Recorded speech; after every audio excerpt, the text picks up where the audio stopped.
Yeah, all right, there we go.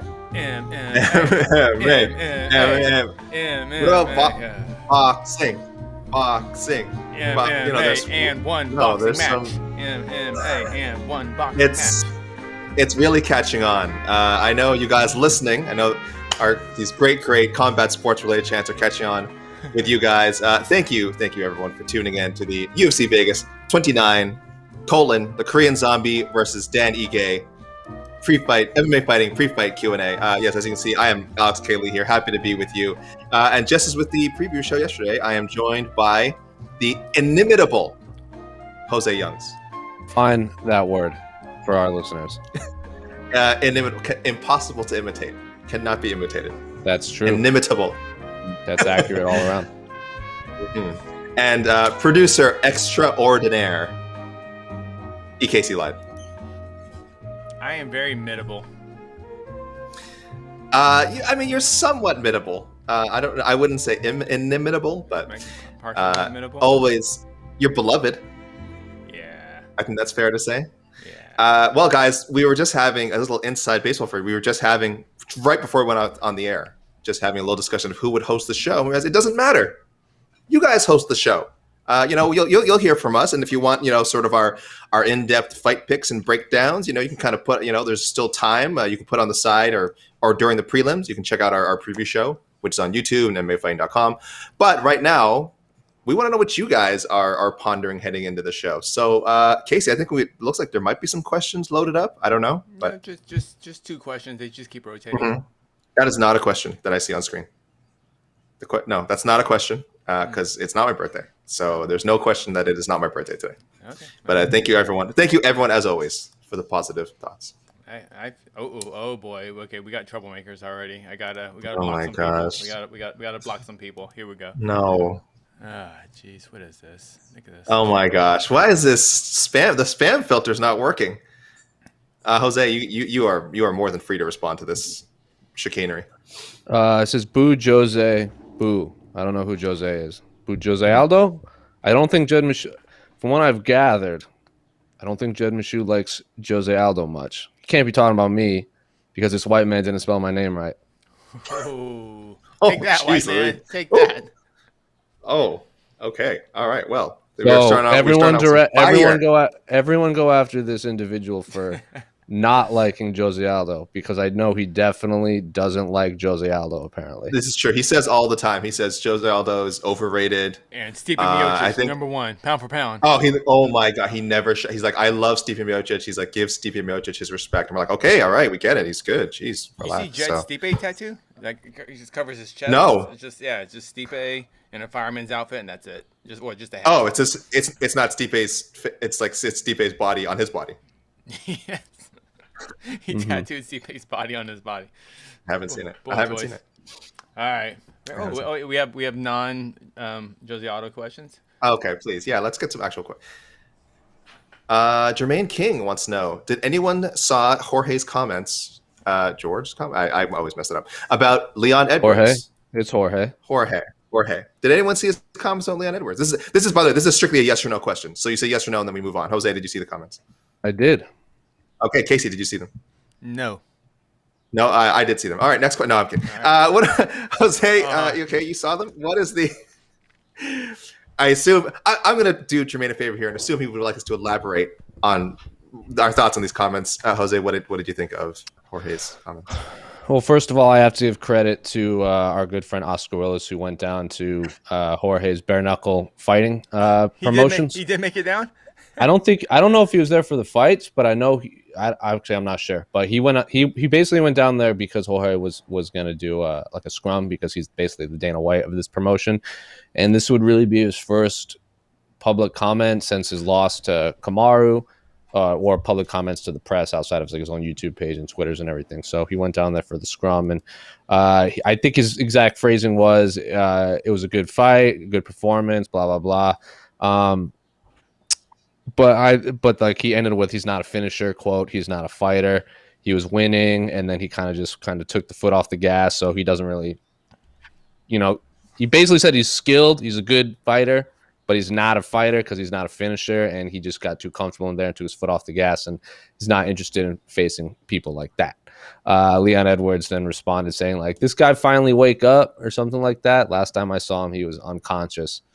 And then Jorge Masvidal responded with, say it to my face, hashtag 3-piece and soda. And that's where it has ended as of right now, as far as I am aware. So that is the, to expand on Jermaine King's yes or no question, that is the full saga of the Leon Edwards, Jorge Masvidal, neither of which are fighting tonight, I might add. So there you go, Jermaine. All right. Well, Jose, but what do you think of it? And what do you think of those comments? What do you think of the back and forth? It's kind of, yeah. What do you think of that exchange? It's a lot of talking. I'd rather see them get in a fist fight rather than. I think arguments over social media are dumb anyway, in any aspect, and whether it's fist fighters, prize fighters, or just humanity. I think social media and jibber jabbering through the press are kind of foolish anyway. I mean, they're great for us, but I'd rather see these two high level fist fighters get in a fist fight for a lot of money. But you need that social media jibber jabber to build. I need it. Fight. I don't need it. Maybe the public needs it, but Jose Youngs doesn't need it. Oh no. Right, but no, I don't need it. Right, but AK, how did you phrase the question to me? How did you present the question to me? No. How did you phrase the question to me? Me. I don't need it. Casey might need it. AK might need it, but okay. I'm not. It doesn't do anything for me. And Casey, normally I would agree with you. You know, I love a good Twitter spat, but I do see what Jose is saying. In this particular feud, they have the footage from. I know it's a long time ago now, but they can always, they have the footage of the encounter from London. This must have been in 2019 now. This is so long ago. I know it feels like a lifetime ago. But the 3-piece and the soda footage, that moment I feel like still has so much heat. I mean, I know it does because people keep bringing it up. People keep tweeting it, some variation of it, like it's the funniest thing ever. So this particular feud, I feel like doesn't need it. And this particular exchange was a little senseless. Jorge was questioning, saying Leon Edwards, his finishing ability. And with respect to Jorge Masvidal, he has a lot of decisions in his career. He has a lot of knockouts. Don't get me wrong. He has a lot of finishes. There was a period there. I think he had 18 straight fights or something. Go to a decision, win or lose. And there's nothing wrong with that. I'm not criticizing Masvidal either.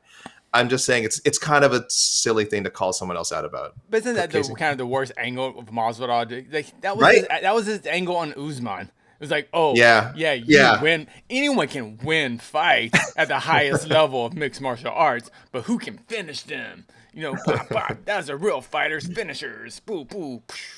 No, they both look stupid. I love trash talk, but this is just bad trash talk. That's all it is. Yeah. Yeah, and I would hope we got to move beyond this. You're not a finisher if you don't have. Oh, you don't have the grit. Sniff my crotch. You don't have the grit. You're not mean enough to be an. We've seen so many good fighters. My Masvidal impression really kills. I thought that was him for a second. I thought if you had turned off your video, I would have been like, did Masvidal call in? We got an exclusive. What a get! What a get! We are live. I mean, he could literally call in any moment now. So Masvidal, if you're listening, please, and we're off base. Feel free to call in. But it's a little senseless. Hopefully, we see the fight someday. I think Jose is right. The main point is, please just book this fight.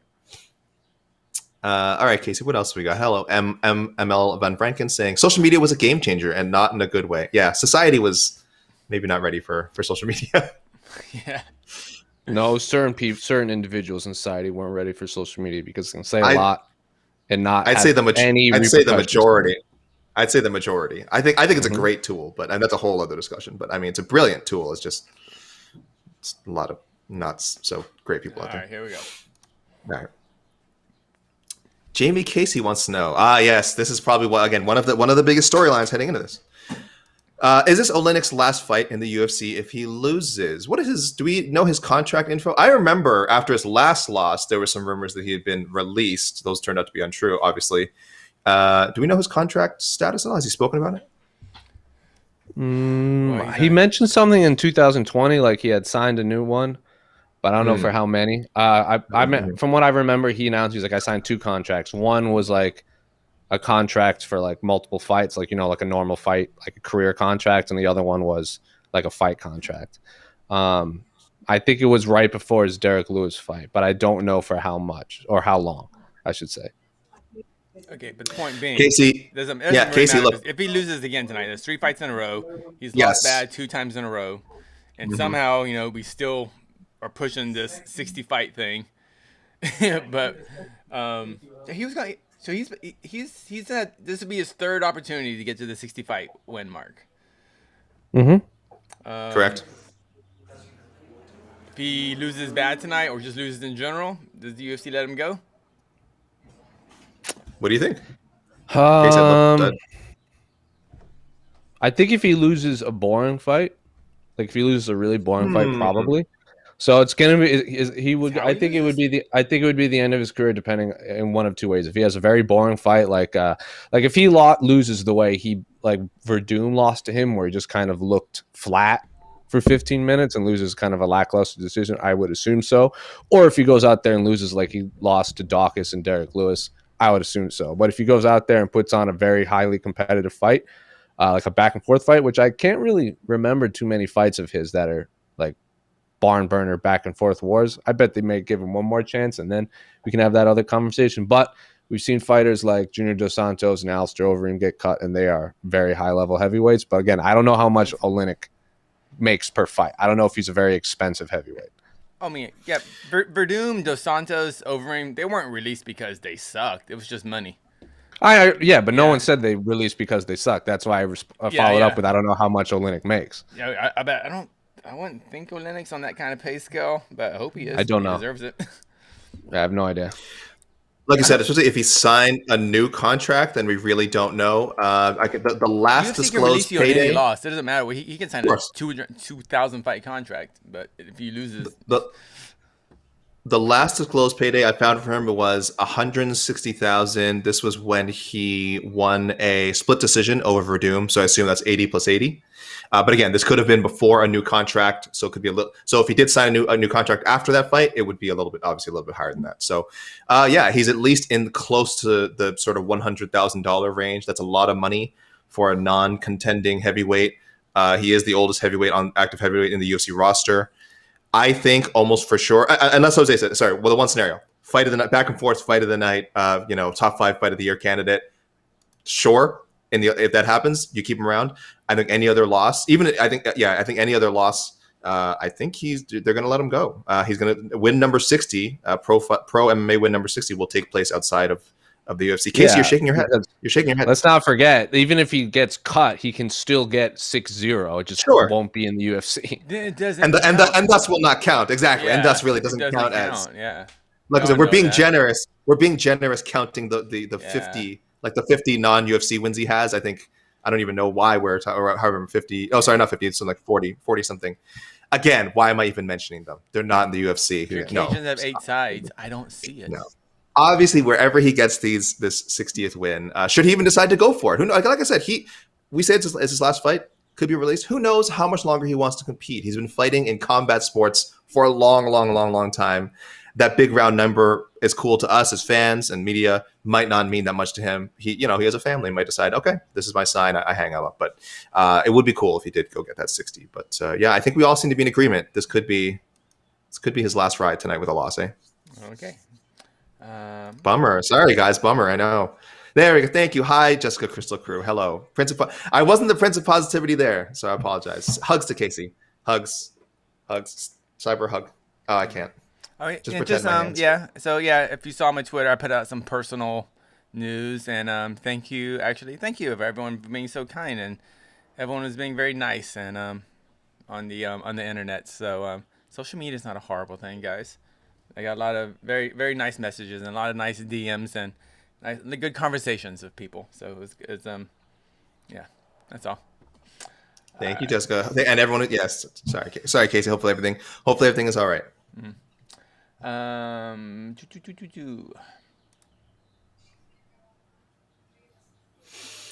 The Carol Man 91 wants to know who has the better nickname, Oleinik or Spivak. Oleinik is the boa constrictor. What is Spivak? Polar bear. Really? Yeah. I was not aware. It's on his chest, man. I don't notice these things. Right. I don't notice tattoos on people's bodies, except for I didn't even notice Jed's full body Steve Miocic tattoo. So, Jose, you're a big nickname guy. What do you got here? What do you like? Boa constrictor, polar bear? I think Alexei Oleinik is very appropriate for his name, considering he chokes people out for a living. I think he has 40 plus submission victories in his career.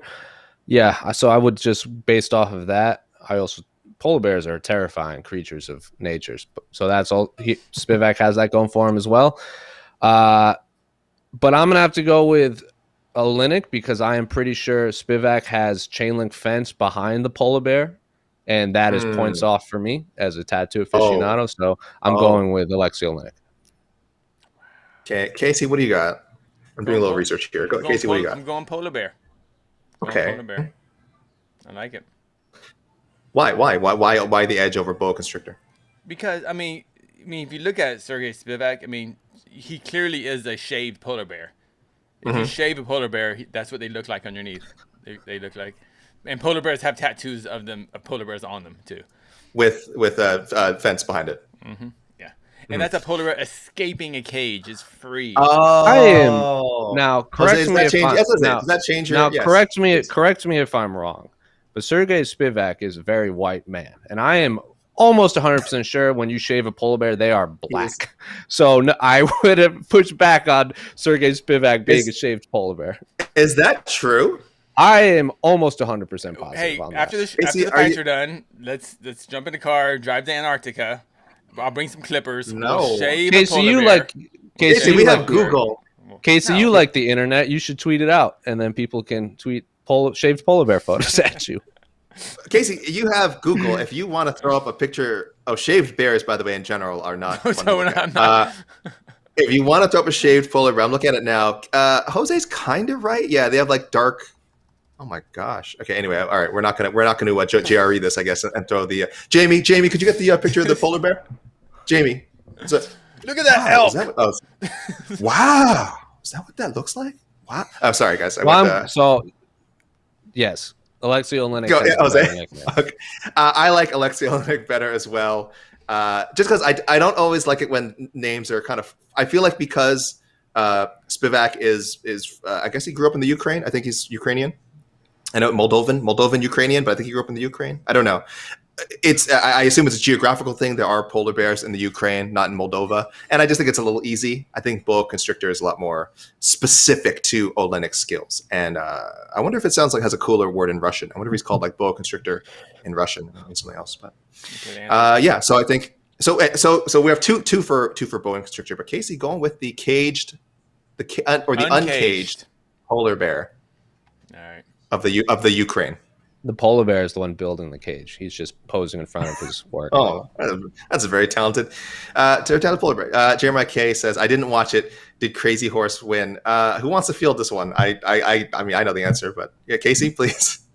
I watched it, and first of all, Krazy Horse didn't fight last night, and it's Krazy with a K, and Krazy Horse doesn't exist anymore. It is Felony Bennett, and how dare you call him Krazy Horse? How dare you, sir? Respect Felony Bennett. What does felony stand for? It is an. But I don't know the answer. I've forgotten. It was. Oh, felony. He revealed it.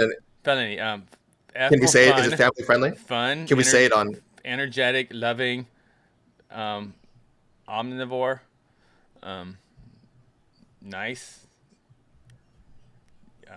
It actually does. It was way back in the day. It was an interview, one of the interviews he did on an MMA fighting program when he debuted Felony. I remember that was on an MMA fighting show that he debuted Felony, and it stands for something. I couldn't find the exact spot, but if anyone in the comments remembers what Felony stands for, it is an acronym for something. I remember it was actually kind of clever, but no, I do not. He did not win. To answer the question, Felony lost last night. Started out pretty hot for the first 30 Always seconds. Always does. I didn't even realize last night wasn't bare knuckle boxing; it was bare knuckle MMA, and I didn't realize that until I started watching. It was oh, so of course Jason Knight eventually got the takedown, got his back, Felony's back pretty easy, and then choked him out for a rear naked choke, probably 3-4 minutes into the first round. You know who hates Charles Bennett? Jed Meshew. Hates him. Never says anything good about. I hope Jed watches this episode. Never says anything good about. Oh, he is watching right now. He commented.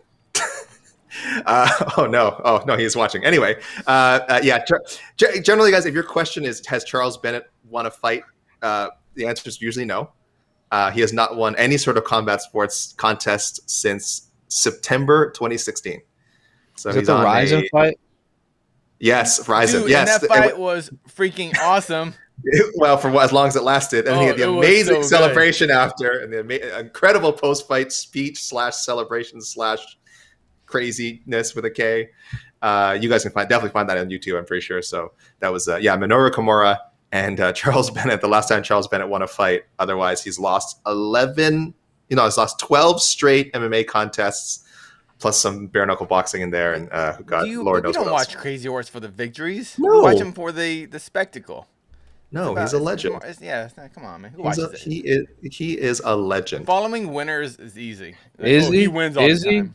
Is he? I'm pretty sure he beat up a pregnant woman in his day. So okay, I don't know if he's an awesome guy. Right. I am fairly certain he's called felony because he's been arrested at least 20 times and beat up a pregnant woman. So let's not toss legend around like that. He's in cage, in ring, whatever exploits. A lot of territory. Yes, not always good, not always positive. That's a fair point. He served his time. Again, character-wise, we certainly can't speak for the man, but I'm sure anyone's seen him. No, there's a reason everyone asks about him. No one's biting him over for quinceañera. Yeah. He continues to roll on. Let's put it that way, competitively. All right. What else? Yeah. What do we got, Casey? Have we had any? Okay, there we go. As I say, we've only had a couple. Yes, right. The other event going on tonight, of course, Tribute to the Kings, headlined by the Anderson Silva versus the other Julio Cesar Chavez. It's Junior.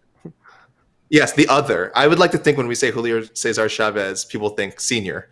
By default. Yeah, so you're throwing words around like legend with Charles Bennett, and we're now on the weekend that Julio Cesar Chavez is fighting. Come on, now. Senior, yes, is also fighting in an exhibition bout. But no, it will be headlined by Anderson Silva and Junior. So David Sandin wants to know. He's fighting Hector Camacho Jr. Hector Camacho, son of Hector Camacho Sr., who has a win over Roberto Duran, and anyone who could say that is a legend in my mind. Chavez Sr. is fighting Camacho Jr. Mm-hmm. Correct. David Sandin wants to know, anyone spending $40 USD, that's like $95 Canadian, to watch Silva box Chavez tonight. So this kind of let's just take it as, what's your level of interest, guys? Casey, what's your level of interest in just the main event? Let's say you were only to watch that one fight. I'm interested in Anderson Silva. Mm-hmm. Anderson Silva. If you want to tell me Anderson Silva is going to be on an American Ninja, you're going to tell me Anderson Silva is going to be on Price is Right? Anderson Silva, Wheel of Fortune? Cool, I'll watch. Anderson Silva in a boxing match? Cool. Now, am I going to pay $40?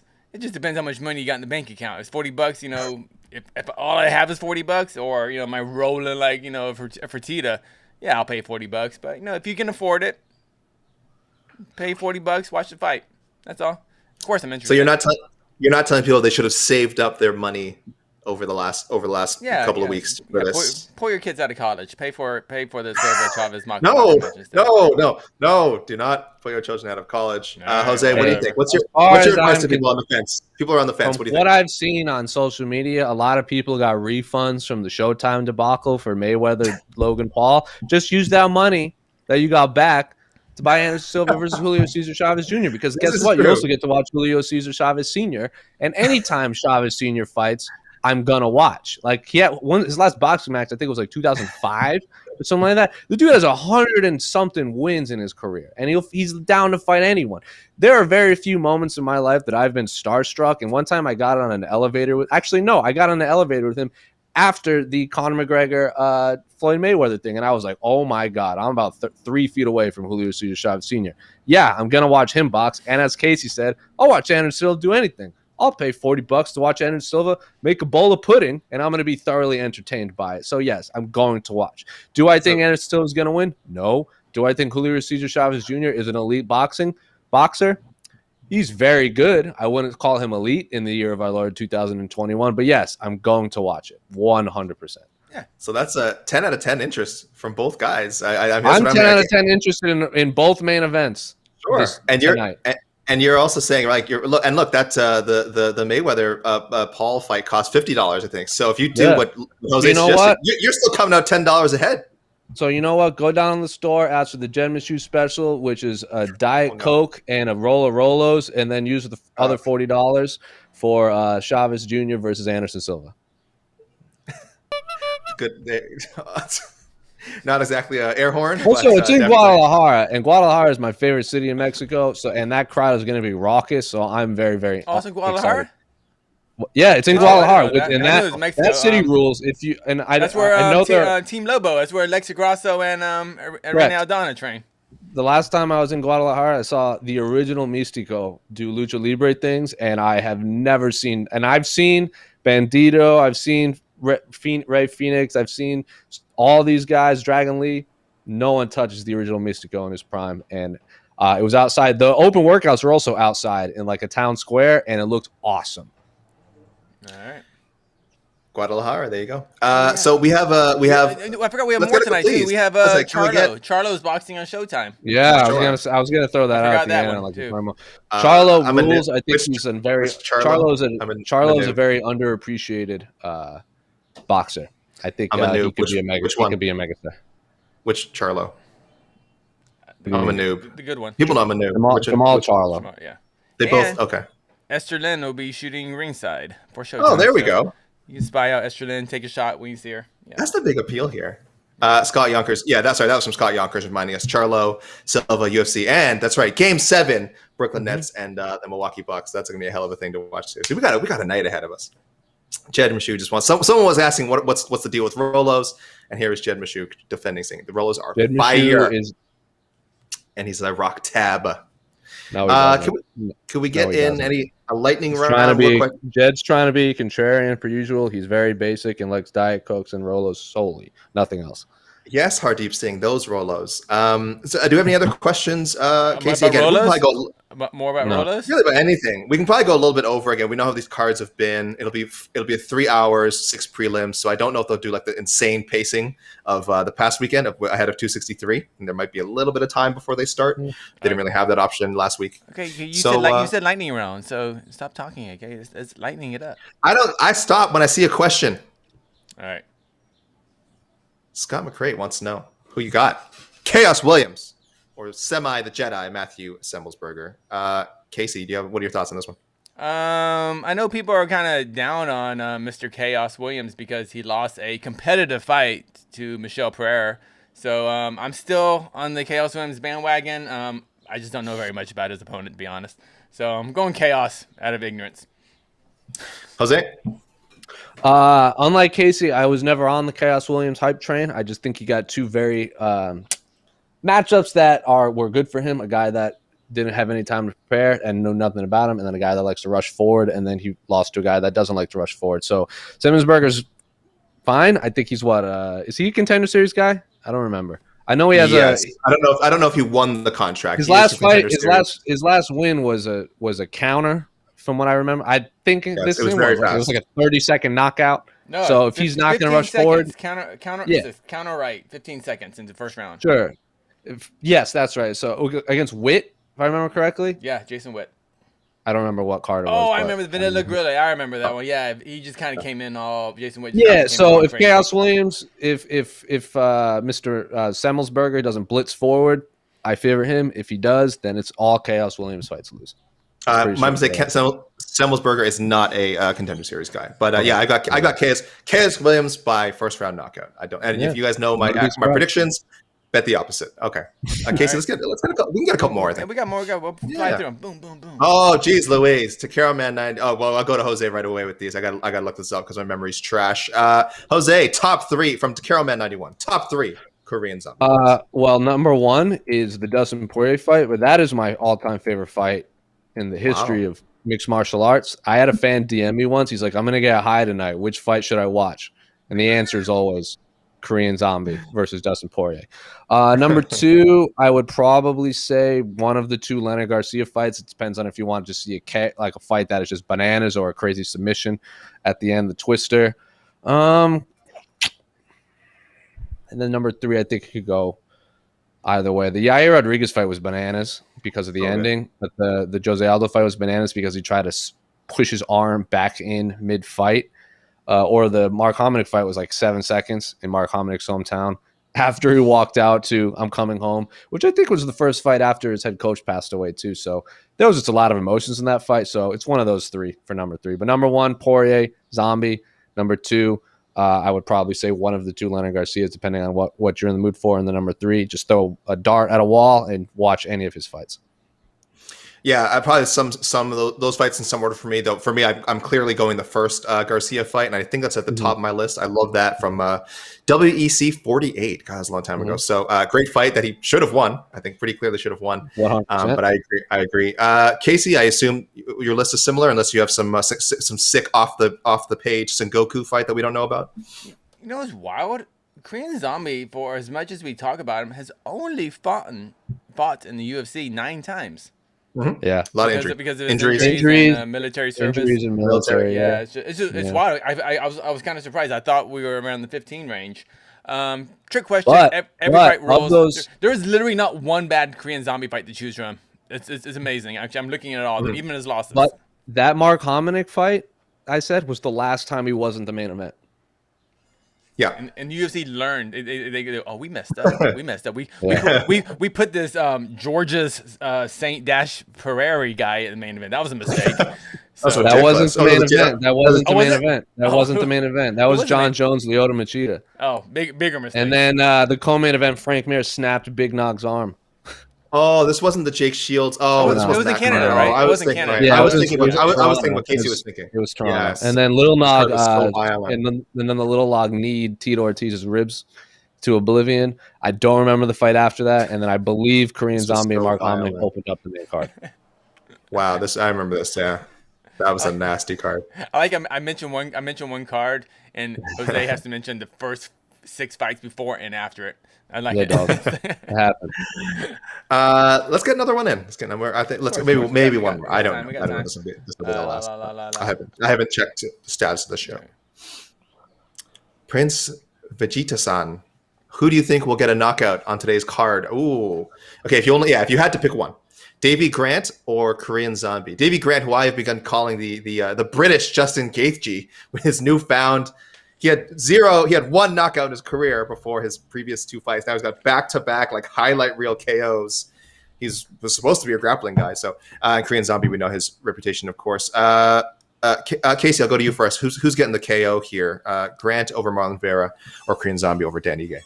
If I have to pick one, definitely going Zombie. If David Grant can knock out Marlon Vera, wow, he'll get that. That's gonna be a 50K automatically. But yeah, I'm going Zombie. It'd be cool. I mean, if Grant gets knocked out, good for him. But don't see it happening. Jose? Probably Korean Zombie. I think if this was who's gonna get a submission, Grant or Zombie, I think that'd be a much more interesting conversation. But I'm gonna just say Zombie. Maybe Grant has a lot of submission wins, if I remember correctly. I think most of them are. Yeah, he's a grappling guy. He was a grappling guy anyway before he lost his mind and started smoking people. But I think we have to go TKZ again if we're talking the safe bet here. But it is interesting. A year ago, that David Grant would even be in a conversation with the Korean Zombie regarding who would get a knockout. It just sounds completely insane. So certainly funny that we're even asking. Luke Liming wants to know, hey guys, do you think the Zombie had an off performance when he fought Ortega? Or do you think Ortega was just that much better than him on the night? I'll answer this quick and I'll pass to you guys, but I think Ortega's just better. Jose? I don't know if he's better every single fight, but he was for sure, like, again, that one blow landed and that was a wrap for the rest of the fight. So I think if they fight 10 times on that night, I think Brian Ortega wins all of them, but they rematch 10 times on other days, who knows? Casey?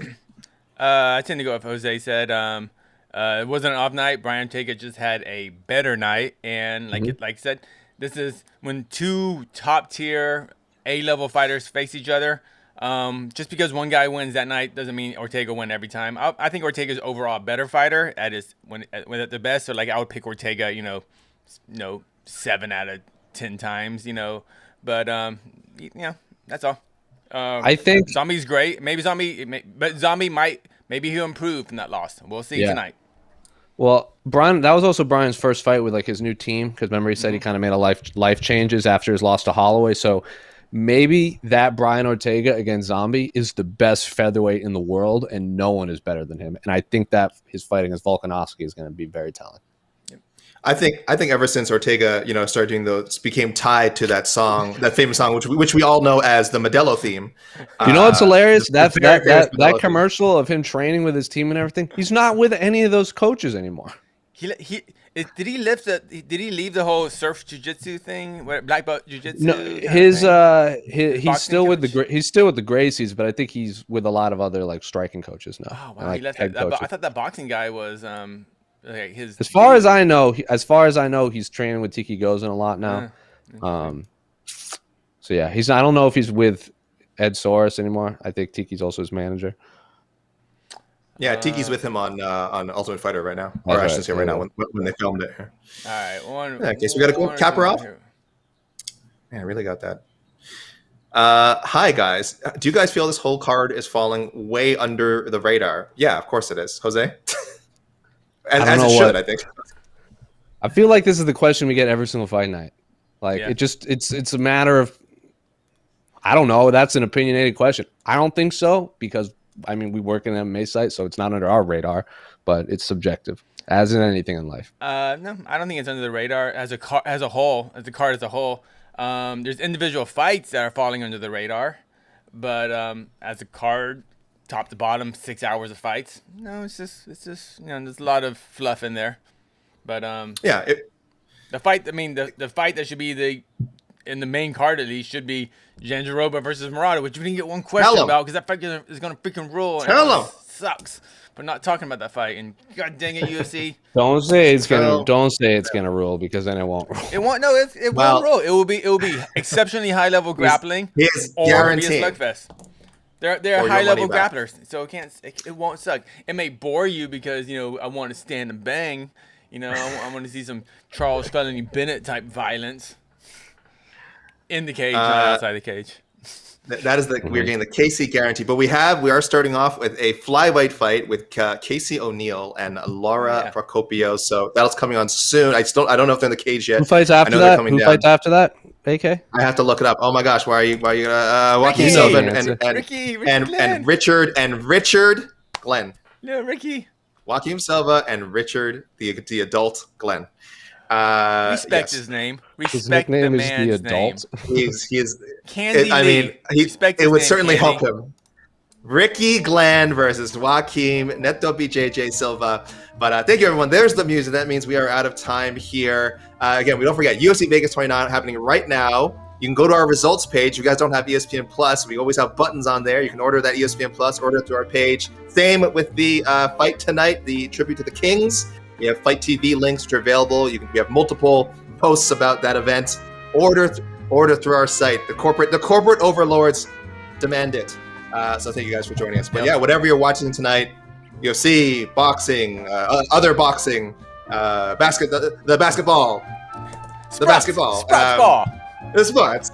Whatever you're watching, please have fun and watch sports responsibly. Thank you. I am signing off for myself, for José Youngs, and for EKC Leydon. And we'll see you after the show. I'm not sure who's going to be on post-fight. Probably Jose, probably me. I can't promise anyone else, but there will be a post-fight show. Join us later.